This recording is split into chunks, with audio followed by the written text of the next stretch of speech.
Pour le compte de cette année 2024, la subvention de l'État aux collectivités territoriales va connaître une hausse de 16,67%. De 6 milliards en 2023, la dotation accordée au Fonds d'appui aux collectivités territoriales, FACT, passe à 7 milliards FCFA. Une hausse qui, selon l'exécutif, qui a débloqué près de 15 milliards de FCFA à travers le FACT au profit des collectivités, a pour objectif de doter les communes de plus de moyens et d'outils, permettant par la même occasion de compenser la diminution de la subvention d'investissement des partenaires techniques et financiers, envisagée sur la période 2023-2026.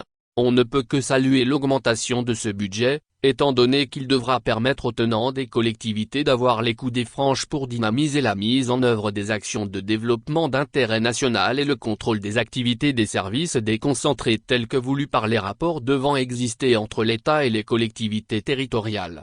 Dit comme ça, la nouvelle ne peut que réjouir, et les communes n'en seront que plus soulagées. Mais placer ce fonds sous le contrôle de l'Agence nationale d'appui au développement à la base, ANADEB, ne présage rien de bon. L'ANADEB, sous tutelle du ministère du Développement à la base, de l'Artisanat, de la Jeunesse et de l'Emploi des Jeunes, MDBAJEJ, s'occupe il est vrai de la mise en œuvre de la politique nationale du développement à la base définie par le gouvernement. Elle n'en demeure pas moins l'un des instruments de propagande de l'État, si ce n'est l'instrument de propagande par excellence, si elle travaille avec les partenaires au développement en vue d'accompagner les communautés à la base qui sont désormais au centre de leur propre développement, pour réaliser le paradigme du minimum vital commun, selon la formule consacrée, c'est avant tout pour soigner l'image d'un système qui trouve sa satisfaction à mettre en branle les projets à sa gloire et à la sienne seule. L'ANADEB ne peut distribuer des vivres aux personnes vulnérables sans faire mention du chef de l'État Semfor et Sosimna Gnassingbé. L'ANADEB n'est là de fait que pour faire valoir la politique telle qu'instaurée par les Gnassingbé. Confier le fonds d'appui aux collectivités territoriales à une structure tout sauf impartiale fausse déjà la donne,